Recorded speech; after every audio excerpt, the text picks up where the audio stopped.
电钻小伙计们大家好，我是安东哥小米。我们已经来客户家了，之前给这个客户呢装过一个晾衣架，今天我们过来给他装这个电视。他这个电视放在这里不太保险啊，万一有孩子一搬容易掉，所以说打算要挂起来。还是给大家看一下，这是我们年前给装的一个晾衣架。这个晾衣架呢是做了一个内嵌的，然后它这个吊顶呢就是用石膏板做的。然后预留的这个槽呢，就是按厂家的要求，就是晾衣架厂家的要求按尺寸留的。这个装出来的效果确实还可以啊，从这么看属于那种隐藏式的。这个电视挂架呢是一个悬浮的，可折叠的，可旋转，就是电视可旋转、可折叠，可以调整角度。这个架子呢，你乍眼一看啊，好像是感觉东西挺多的，这个螺丝啥的。然后呢，它还配了一个图纸，没装过的话还可以研究它这个图纸。这四个，它们最终是要组装成一个井字形的，然后固定在电视的背面。这两个东西是两个装饰盖，也就是我们安好电视以后，把它扣在这里的。这是遮挡螺丝的，这个部分呢是可以拆下来的。因为我们装电视的时候呢，它是可以把这个组装在一起，这个架子单独组装在一起，然后带着电视一挂，然后下边有两颗螺丝锁着。看一下这个螺丝在这个背面，就是这两颗螺丝。这个螺丝包里面呢带了一个小扳手，咱们就用它这个小扳手拆，把它下面这两个螺丝拆掉。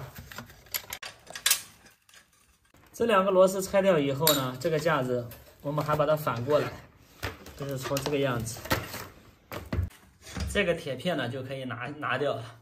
当我们和电视组装好以后，上的时候就是从这个洞穿过来，往这一挂，其实这个电视呢已经挂上去了。然后有一个人扶着，然后我们去紧固这两个螺丝。现在我们把这个架子呢先组装起来。这个架子上面是带着螺丝的，而且这边是有槽的，这个可以这样搭上去，刚好就固定好了，这个架子就非常结实。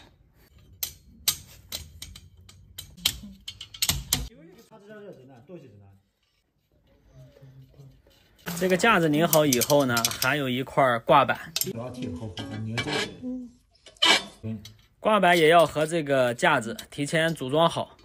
有4颗定位螺丝，这个螺丝呢是卡在槽里，它就不会转，我们从外边拧螺母就可以。为了效率更高，我们直接上电钻拧。现在我们就可以和电视的背面螺丝孔对应好拧螺丝了。螺丝包里的这个螺丝呢是有点长的，这个垫在架子下面或者垫在架子上面都可以。垫在外面的话可以节省电视凸出来的厚度，怎么也得有1公分半吧。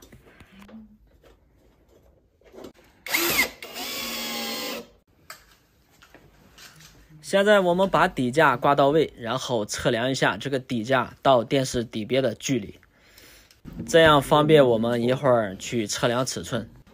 从电视的底架到电视的底边缘大概有8公分，这个我们在测量的时候就可以解掉8公分。找电视中心的位置，刚好它是做了吊顶，吊顶中心的这个筒灯就是取的中心。用水平仪放线找出中线，这样可以做到零误差。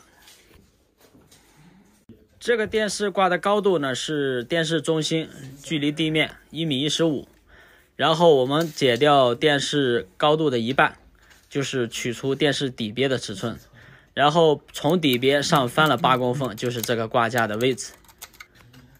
这个挂架的特点就是电视可以左右上下都可以摆动，为了更加牢固，这个设计了是打6个螺丝，全部都得打上。客户家做的是硅藻泥墙面，所以我们打孔的时候这个灰一定要收集起来。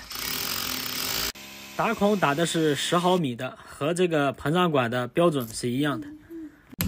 墙体呢是轻质砖，一会儿我们要测试一下它的承重能力。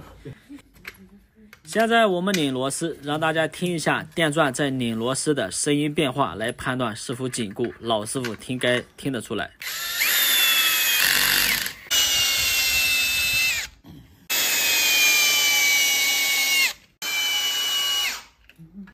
安装这种挂架呢，每次我都用我的体重来做测试，我140斤，压上去丝毫没有问题。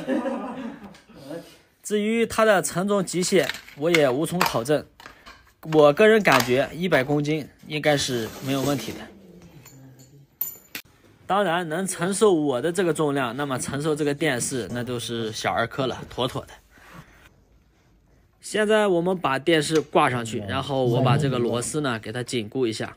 业主在旁边给我做个帮衬，把这个电视给扶着就可以。紧固那个螺丝呢，我们只拧一个8成力就可以了。现在我们把电视的两边的支撑腿给它拆掉，然后我们用水平尺或者水平仪进行对电视调平。为什么我们刚才说螺丝要拧8成的力呢？就是给现在预留调整的空间。当我们调平以后，然后再把这个螺丝完全给它紧固。安装这种悬浮挂架，我们浪费时间的地方呢，其实就是在调节的过程。不光要调节它的左右，还要调节它的前后。关于这个悬浮挂架的使用感受和安装感受，大家可以在评论区发表一下自己的意见，仅供后人参考。